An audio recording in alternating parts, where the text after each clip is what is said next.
Okay, cool. Hello, hi. It's Guillaume Uh, and Josh. Welcome to our Artist Talk for Open House 2019 to 2020 with Kettle's Yard, Cambridge. We have been the Open House Artists in Residence this past year, and thank you for joining us today. yeah, thank you. This is a little bit different for us. We were supposed to be doing an artist talk in the house, but obviously that's no longer possible. So we're doing a Zoom chat on here. Unfortunately, we're not able to do this live. But if you do have any questions, please just comment at the bottom and we'll get back to you. So the way this is going to work is we've asked different people we've worked with from the residency to submit questions, and we've also prepared some questions, and we hope that the conversation will just sort of flow organically between us for the next 20 or so minutes. And while we can't cover everything, it's one entire year, so there's like a lot of ground to cover. We hope that we can cover a lot of burning questions that you might be having, things that you connected to, and if you're a socially engaged artist or someone who's into that kind of art, we hope that this might be something that you might enjoy as well as people who took part in our project as well. So without further ado, maybe we can start the conversation. Cool, let's do it. So Josh, maybe like a good way to start this is thinking about what did you want to achieve with the residency? What were some of the aims that you were thinking about or that we had talked about when we first applied in March, April 2019? Yeah, I mean, when we first applied, we were looking at ideas of sort of mental health and well-being, and then getting the residency, which was a real process in itself. It was so incredible how integrated the community were in selecting the artists for the residency. And once we got through, became the artists in residence, it became even more important to look at ideas of mental health and well-being and to do it in a sensitive and appropriate way. We spent a lot of time with the archivist Frida Midgley and really looking at Kettle's Yard and the founder Jim Eade and his relationship with mental health. Jim was on the front line in the First World War and suffered from post-traumatic stress. So that definitely shaped our thinking as how Kettle's Yard was a space, a sanctuary, a place of calm that sort of in a way was a mechanism for controlling his own kind of mental health problems.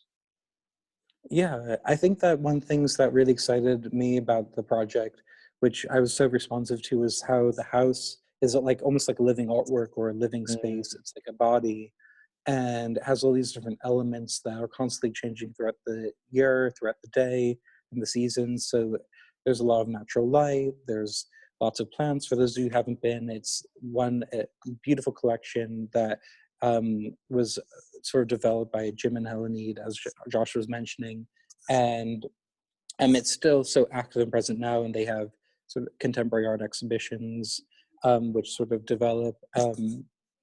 And so I think what was really interesting to us was how we could translate this idea of Kettle's Yard as a house and a home for people who live in North Cambridge. Yeah. So Yeah. Sorry, I I was think just that, gonna. yeah, you go, what were you thinking? Yeah. No, I was just gonna interject and say, well, building on that was the really exciting challenge for us. Was like, okay, so this was the idea. We wanted to translate Kettle's Yard. We wanted to put it in the community. How do we do that? And like finding a space was a really enjoyable challenge. We went on lots of lengthy walks with Liz and Karen, trying to kind of source a venue and what that venue needed to look like, and how accessible it needed to be. That was a big issue for us. It was a really interesting kind of challenge, just kind of finding the space to create an installation or to think about, a space for the community and what that could look like. Yeah, so for those of you who are less familiar with our practice, Josh and I tend to work site specifically. So we work project by project and sort of responding to different spaces and the needs of those spaces, and more importantly, how we can activate the spaces through public programming. So we are like part of the Fig 2 program, and we made the ICA studio into a gym with exercise classes. And more recently, we did another project for MK Gallery in Milton Keynes, called the Pavilion of Change, and we were trying to look at the sort of future of arts education and learning through this sort of temporary space. So from the beginning, I think we both wanted to make some sort of space for the community, and with the community in mind, um, something that was social and interactive, but also bearing in mind this idea of mental health and well-being. Do you want to talk maybe more about like why that's important to us or for you and how we work together?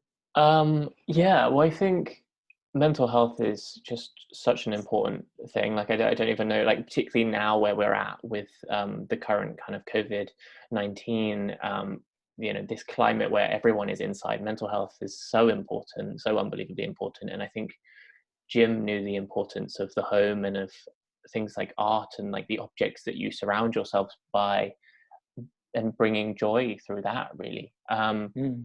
And I think mental health can be seen as quite an elitist thing, um, or certainly the remedies such as meditation or yoga. Not everyone can afford these things, so I think that was something that was really interesting to us too, knowing that we were going to be working in an area where a lot of people have sort of low income backgrounds. So that was something that we were very conscious of, and the value that mental health and the value that art can bring to these to this community. Yeah, I agree completely. And more importantly, I think that was something that we wanted to even hone in on more, like the idea that mental health affects people of all ages. Yeah. I think it's well, and I think it's well known that there's a statistic now that it's like affects 1 in 4 people, but truly it affects everyone. I think the reason why people are less conscious of it maybe, or they don't necessarily, or there are already certain coping mechanisms in place that sort of help to manage your mental health day to day. But for a lot of people, they don't have those kind of strategies figured out, and so it's like trying to seek help but not knowing where to go or where to look. Mm, yeah. So what came out of the residency really? We found a space. We began working with the Nuns Way Pavilion, which is a community centre in the heart of a recreational ground in Nuns Way, maybe 25 minutes from Kettle's Yard walking. And that became our site. And then we actively programmed it. So for 2 weeks from February half term, the 16th of February this year to the 1st of March, we had 48 live events in the 1 week. Yeah, which was just absolutely incredible, Yeah. and a bit kind of chaotic and mad, but sort of wonderfully mad. Yeah, did you want to talk about that briefly before we go into some questions? Yeah, totally. So I think so when we were making the space, I mean, there was so much that we wanted to say and do with it. As I mentioned, we did Fig 2, which had I think 27 or 28 live events in 1 week, which was like crazy. But we had an amazing team and Fatoshini helping us. Yeah. And in this case, we had Liz and Karen, who were so important to facilitate. And they also came up with ideas as well. Like, so when we started the residency, I remember being like super obsessed with this Tibetan yak bell, and I was determined to put this in somehow. Yeah, I And remember too. then, and then by the end of it, Karen said, "Oh, by the way, I found someone to lead like a gong bath session," and I was Yeah. like, "Wow!" Like, amazing. So basically, what we learned throughout the residency was that we had to create different kinds of spaces, which is why working with a community space or community center like Nanzo Pavilion was so brilliant for us, because it meant that we could occupy different spaces. There's a main space, which is usually used for family activities, which we used as well for like arts workshops. There was 2 locker rooms, one of which we transformed into an exhibition with artworks inspired by the sky, um, by local artists from Cambridge Community Arts, which is an incredible group of artists who work in all kinds of media and think about art as a form of therapy. And then there's the second, or the third space rather, which is the second locker room, which we transformed into sort of a quiet, more meditative space, which featured sort of a moving image film of the sky in North Cambridge. Um, which was juxtaposed with 3 sound pieces, which are meditations made in collaboration with 3 different community groups in North Cambridge. Um, and so at any given point of the day, there was lots of activities that you could do, but you could also occupy one of these other spaces and just sort of relax and engage with new people and audiences and Mm. individuals in the community. I think that's sort of Yeah. like a decent I summary. think that's good. I think, yeah, I think I'm trying to imagine someone that didn't see that space, what it would feel like. And there was like 4 or 5 activities happening every day. Lots of people stayed and took part in all of them.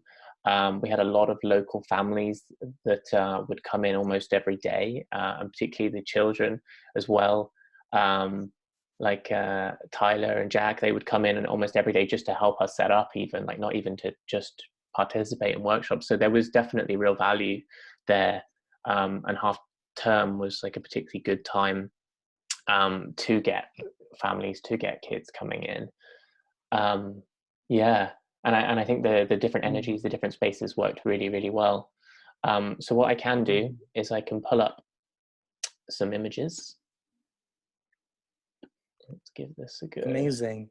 And I think as we will go through this, you'll sort of get an idea of what the space was like, how it sort of developed. And we'll just talk about some of the things in more detail. Um, so this was on the opening weekend, and we had a visit from the mayor of Cambridge, Jerry Bird, which was amazing, to sort of inaugurate the space. And the image that you just saw was a work of art by Brian Pierce. Do you want to talk more about that, Josh? Yeah, so as part of our residency, we curated an exhibition in the research base of Kettle's Yard. And that was really, again, thinking about our research around Jim and his relationship with mental health, and how also a lot of the artists that he acquired, such as Alfred Wallace, such as Brian Pierce, had issues with mental health, and that possibly could have also been a factor as to why he formed such strong relationships with them. And that certainly fed into the exhibition that we curated. And the Brian Pierce became a seminal work of art. One group, the Not Quite Over the Hill Club and the Grovebury Ladies, they selected that artwork and made a sound piece about it.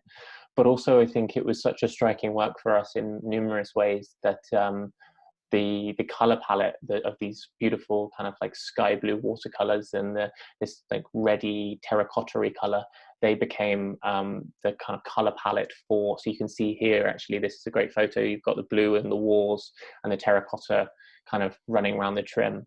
And so that sort of shaped and informed how we completely redecorated the community center. Yeah. So it might also be worth mentioning at this point. So in addition to the display that we did, so just to give you, for those of you who didn't take part in the residency, to give you sort of time frame for this, we began researching in the spring, summer of 2019, getting to know the community better, attending different festivals.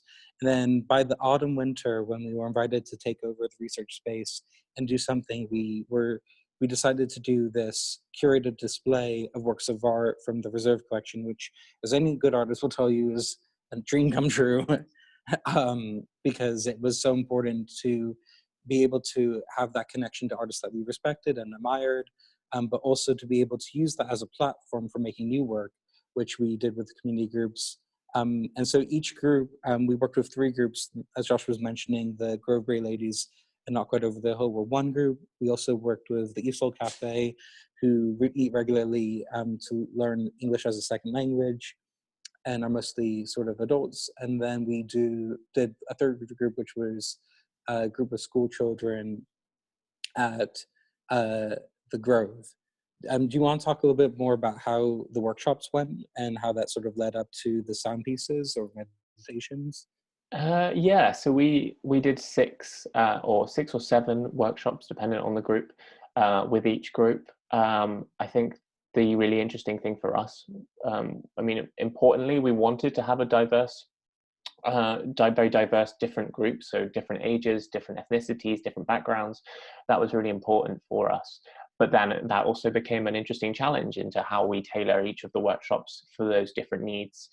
And I think we did a pretty good job at it. You know, I think it was a successful run. I think people were engaged ultimately, which is the key thing. I think people, you know, building up to a recording session, which was the final session, recording these sound artworks. I think people, they were really responsive to our ideas, and they brought their own ideas and energies to that sound recording, which yeah, was incredible. But I'm just conscious of time, so I think we should probably move on to the questions. Yeah.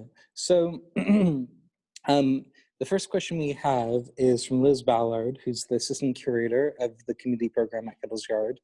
And she asks, has the community in North Cambridge inspired new work or new ways of working for you? And if so, how has your practice changed? Good question. Well, it might be a little early to say whether it was inspired new ways of working just yet, as it's just finishing. And we're obviously on lockdown, so that's certainly changing the way that we make work together.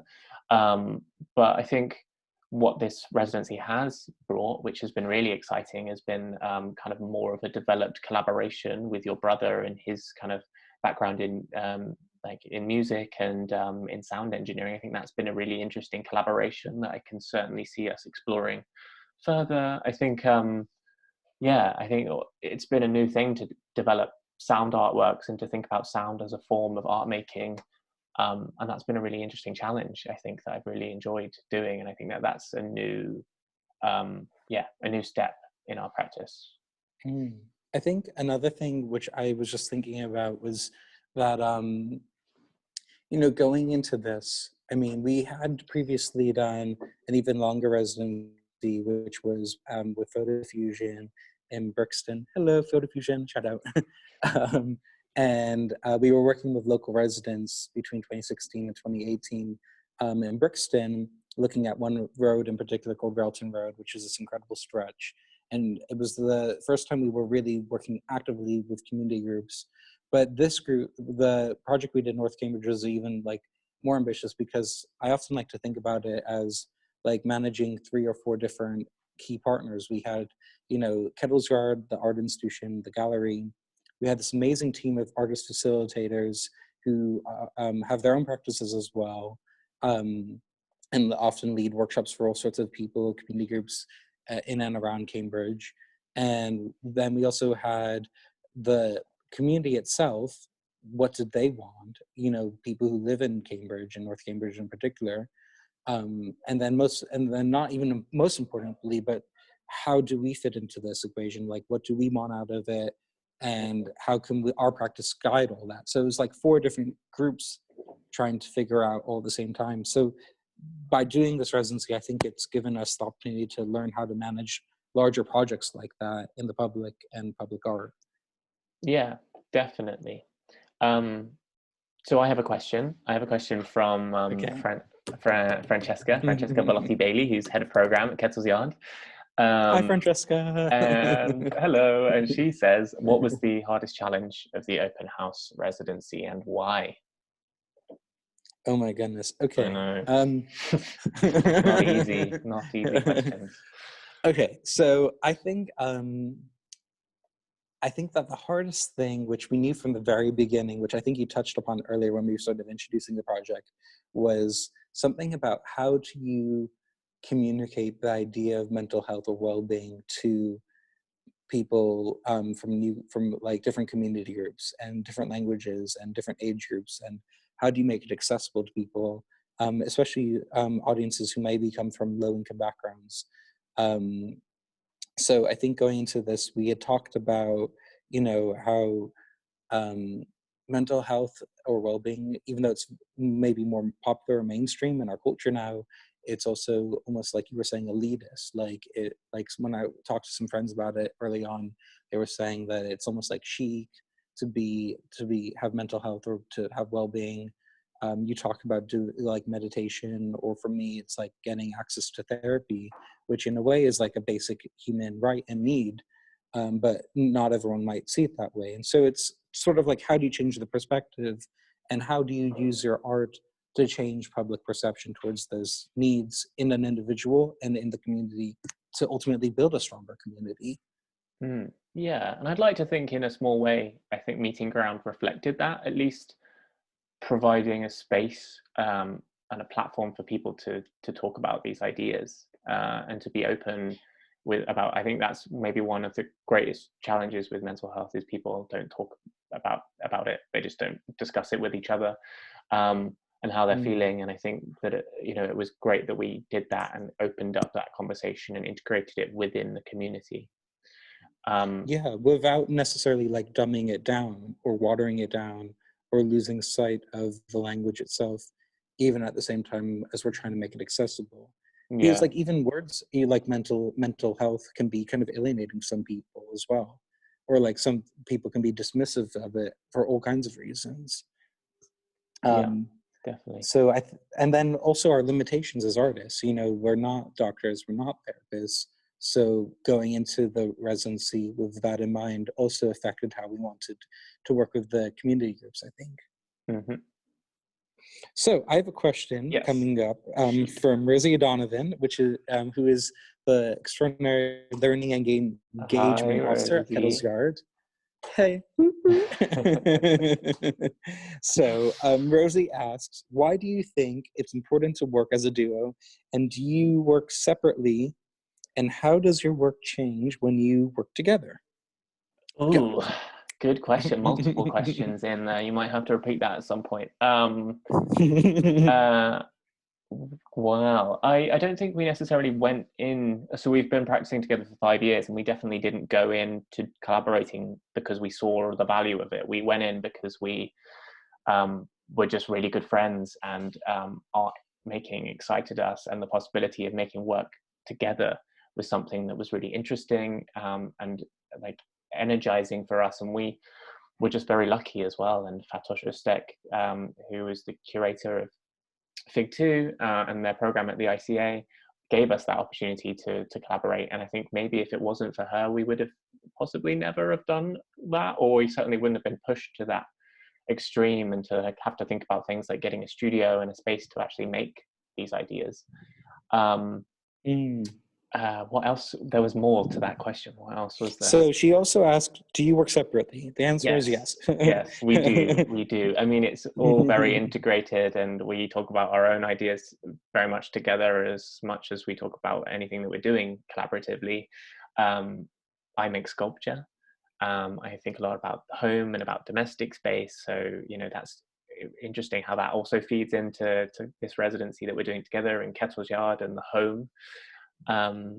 Yeah, so we definitely do. And then do you want to talk about what you do as well? Yeah, sure. So I also do some writing. I also make sort of these digital paintings, which usually start as drawings on my iPhone. Then I print them on canvas, which are sort of about queer representation and beauty, and my own intimate relationships. And then sort of just thinking about how do you create a platform for queer visibility and human rights and equality.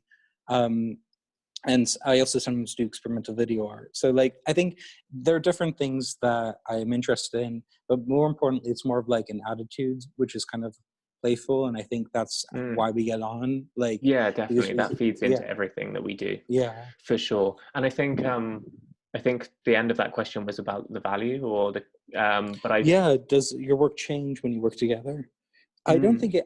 I think what it does is it brings it out more. Maybe like I think yeah. that I don't think of it as compromise as much as thinking about kind of restraint. Like so when we did this, the 2 weeks, for example, one of the things which we were able to program, even though we maybe could have developed it more, was trying to do some sort of like LGBTQ plus creative drawing class. Hmm. So we sort of explored a little bit, but it was more of like the overall vision I think that we shared. Definitely. And I think the community benefits from having two artists as well. I mean, we joked about this, but it's like buy one, get one free. Like, I mean, and there were certain, there are certainly times when we did workshops, particularly in Meeting Ground, where we'd have 30 or 40 people come up and do a candle making workshop. And it's just like, that's not possible to like manage that effectively, just one artist. So I think there were times when it actually really paid off having two heads as well. Yeah. Or Um, even when we were doing some of the activities, like some of the photos that you might be seeing right now at home or wherever you are watching, it like for example, we were doing a silent disco, which was with Loretto, and she was just totally awesome. But for example, because it was so popular, another day we did like an animal farm, like just doing one of those workshops on its own becomes so popular that you have to deal with the sort of spillover of additional people coming and going and managing that, which you can't do on your own if you're leading the workshop. Definitely. In fact, talking about Loretto, should we have a question from Loretto. I don't know if Yeah. I bring it up. Has that lost my, did that lose the presentation? No, it's fine. Don't worry about it. We can just continue with Yeah, her so question. Loretto said, what made you want to involve local artists in running events? And can you say the benefits of doing these collaborations? What have you learnt? Okay, cool. Do you want to put the, yeah, okay, awesome. So I think that, so just to reiterate or repeat, like with the question for those who didn't hear it, Loretta was asking about, why did we work with local artists? And I guess she's also maybe asking about why we also want to work with arts facilitators, or how we Yeah. wanted to include them in the process. So I guess the best way to talk about this is in two parts. But I think it starts off with sort of a key ethos around ideas of community and sharing. And so personally, when I was growing up, I mentioned it before, and I know it's like a running joke almost, but like I was always really inspired by my mom, who was really involved with doing community outreach in our local town in Mountain Lakes, New Jersey, and thinking about like we did an exchange called UN Weekend every October, where we'd have different people from all over the world coming to our town, where we would have food and we'd do a square dance, although strangely we would only do the square dance once a year this one weekend. And then like in the summers, or we would have like Denver would do their local farmers market, and then in Long Island we'd sometimes go to Ashwag Hall, which is in East Hampton, and it literally is the Native American word for place where two roads come together. And so this idea of like coming together, community artists was always really important to me, and like how to elevate that and really celebrate it and not treat it as like this other thing or something that's less than, but actually celebrate it in a really cool, meaningful way. Yeah. So with that in mind, I think that sort like that ethos then led like, and how we work together then kind of led to us thinking like, well, how do we work with this incredible team of artist facilitators like Anu or Loretto or Josh or, we, or Ian, like we, Jackie, it goes on, like it's just Rachel. such an incredible, Rachel, like it's just like such an incredible team of artists with different skills. And so we sort of created this buffet model, which, do you want to talk about that more? And no, I'm we happy did to not. talk about it, but I just love how all the references revolve around food. But I think, Yes. yeah, I mean, the buffet model is like, I mean, just basically the thing that like, most excited us was that the artist facilitators would be doing workshops that they enjoyed. Like, I think we would have never been able to program like a music making workshop because that's not our skill set. Whereas Ian was incredible at orchestrating that and had 20, 30 kids kind of roped in, all engaged the whole time. Or, we had all sorts of things with like Anu with her kind of miraculous and crazy fruit sculptures, or Jackie with her origami. Like I think in terms of a buffet, like it just offered all of these different disciplines and interests, all kind of feeding into this one idea of like what is the value of or talking about mental health and well-being. So yeah, that like the artist facilitators brought so much to the project and to Meeting Ground as a whole. I think that was so key in making in the kind of 48 program of events. Like it wasn't all led by us. Like everything was led by so many different people, and like that was just all the more rich. So before we go into the next question, I thought it might be good to interject something kind of important, which is that the project which we did was called Meeting Ground. And so in addition to everything we've talked about, one of the things that really inspired us when we were doing this project was a quote I came across by Jack Goldstein, who's an American artist from the Pictures generation.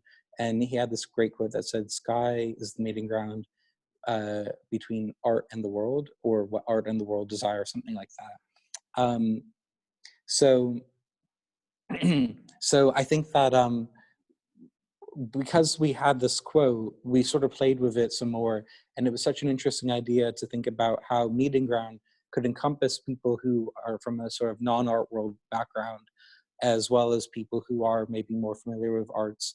But to be honest, one of the things that we really learned from doing this project was that the arts, like art workshops, art activities, even for children, they weren't really happening in North Cambridge, or at least not even regularly at um, the Nuns Way Pavilion. So do you want to talk maybe more about why that was important to us, and like how that shaped the vision more of what we wanted, like the aims of it? Yeah, I think I mean there are numerous factors, and I'm sure there were, you know, a lot of creative activities going on in North Cambridge, but I think Nuns Way Pavilion particularly um, was a space that was sort of had somewhat kind of lost its sense of self or an identity. It was um, kind of occupied very sporadically and didn't have like a core kind of program. And I think that what Meeting Ground did was it kind of reactivated and re-energized that space, and the community, you know, were welcomed into that. And I think because there were so many people, and I think because as a whole ourselves and all the artist facilitators and the Kettle Jar team were so open and so welcoming, I think that the community really rallied around the space. Um, and I think that there's now hopefully a lot more love for the space than perhaps there was before. Um, Mm, and I think that that was the real joy. I mean, I think the creative activities were wonderful, but in a way, they were a way to talk about mental health and well-being, and you know, doing things like bath bomb workshops, like things that people can do in their own homes. Because our program was only going to be for 2 weeks, so it can only mm, go so far. It can only reach so many people. mm, So yeah, really kind of trying to extend that beyond and actually really rally the community around that center, mm. that, you know, if it's not used, then it won't open and it won't be funded and it will ultimately potentially be lost. So I think, yeah, And that was the real value. do you want to talk maybe also about the collaboration with CCA, and like how we maybe like extended the Jack Goldstein quote to think about the sky and local artists in the area as well? Yes, yeah, I can talk about that. Yeah, so the Jack Goldstein quote, obviously, "Sky is the meeting ground for what art and the world desire." I think that was kind of a really pivotal kind of moment when you discovered that, and thinking about the sky as a sort of, um, I guess, a universal symbol of hope. Um, and so when when we approached CCA and all of their kind of incredible artists, that seemed like the perfect opportunity to kind of give them something that was broad enough that they could interpret it in numerous ways, but also gave them a focus. And so yeah, so this guy became that brief, and we asked them to create artworks in any medium that they felt comfortable in. So we had poetry, we had textiles, we had watercolor, we had photography, and in the end, we ended up selecting 52 works of art by I think 21 artists, 21 local artists, and that And you photo yeah. there gives you an idea of what it looked like, and just an incredible array of different sky scenes. And so in the end, when we got very excited, we got them all out, and uh, we started noticing that there was a definite kind of categories or themes emerging, and so we curated it in that way. So the sort of left panel is a sort of dawn, and then it moves to day, and then dusk, and then night. Mm. So I'm just I conscious of think that, time, yeah. so Yeah. maybe we can have one last question. Okay, cool. Okay, so do you want to ask the next question, or do you, I mean, I've got a decent question here from Karen, beloved Karen.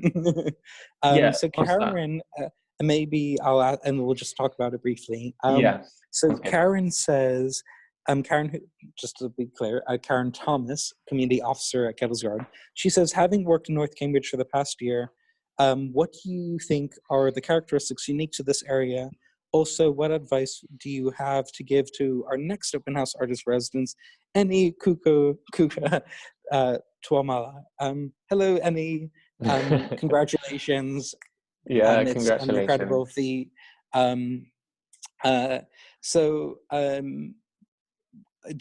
mean, should I start answering this question, Yeah, or do go you for want? it. Yeah, go for it. um, I'm happy for you. I'm like, I It's a mean, I tough think one, so you can go so. from Okay, so one of the things, so there are a few things. So, what is unique about North Cambridge? I mean, it's so funny because when we were doing the project, we had a visit from Andrew Nairn, who's the director at Kettle's Yard. Hey, Andrew. Woo. And he said to us, that there are really like two Cambridges or multiple Cambridges, even though people who haven't been to Cambridge might just think there's one. In fact, there's like a lot of different parts of Cambridge. And even 20 minutes away, North Cambridge is almost completely different than Central Cambridge, where Kettle's Yard is.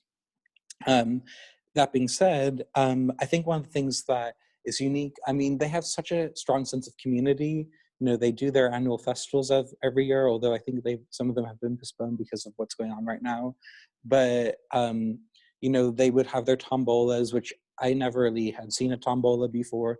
And then we were able to adopt that into the end of the 2 weeks with like a sort of lucky draw giveaway with like candles, bath bombs, and things that came out of the workshops. And it was like so frenzied. We were like in ponchos and everything. So I think like the tombola is something. Um, I think their sense of community is really joyous. And like when we were working with Not Quite Over the Hill Club and the Growberry Ladies, I never knew that there could be so many Christmas dinners. Like, They're very like busy ladies, yeah. super busy, even more active than we are. Probably, Like, yeah. Yeah, there was such a warmth to the community. I felt very, very welcome from the outset. They were very, as you said, they were sort of very integrated, very well connected within each other, much more than we probably are in London. And very inquisitive, and I think just open to our ideas and suggestions, really. yeah. And so, what advice would you give to our next open house artist in residence? Any? Oh, it's a tough one. I think just you know, listen to the community. Really, I think they bring so much, and they really, they have to live with it, whatever that you make. They, like, it's for them. So I think the Not more you necessarily. integrate, well, But I agree with you. In I mean, concept, I get it. yeah. I mean, I think that it's like they have to live with it, or if they don't, then you'll quickly know that you have to adapt it and change it. Definitely. I mean, no So, one's making huge public sculptures like that are going to be really imposing, but I still think that it's so important that kind of what you do is through the ideas generated through the community and through the people that you chat to that live in that area and know that area better than you will ever know that area. yeah, and I think that, I mean, one of the things that became further important to us was, I think, and this is maybe more conceptual, but sort of using the ideas that inspire you to act as a framework and just guide it instead of impose on whatever the outcome is.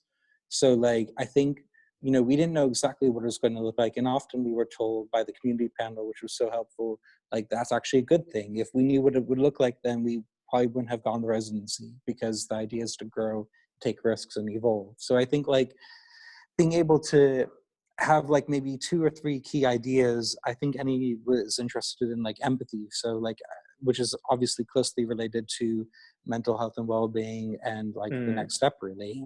And that's what we need more in the world ever. So it's like great that this is happening. Definitely. Definitely. Okay. Well, I hope that was Cool. insightful. Yeah, thank you so much if you've made it this far with us. Yeah, thank you so much. Totally, and have a wonderful weekend. And if you haven't had a chance, check out our visual essay, artist-led guided meditation, which we launched earlier this morning. And we're so grateful to Karen and Liz and everyone at Kettle's Yard, the team, Anu, Ian, like all the incredible artist facilitators, Rachel, that we encountered. And these aren't just these are friendships that will last for life, and an incredible time that we won't ever look back on. So thank you. Thank you. All right. Bye. Bye.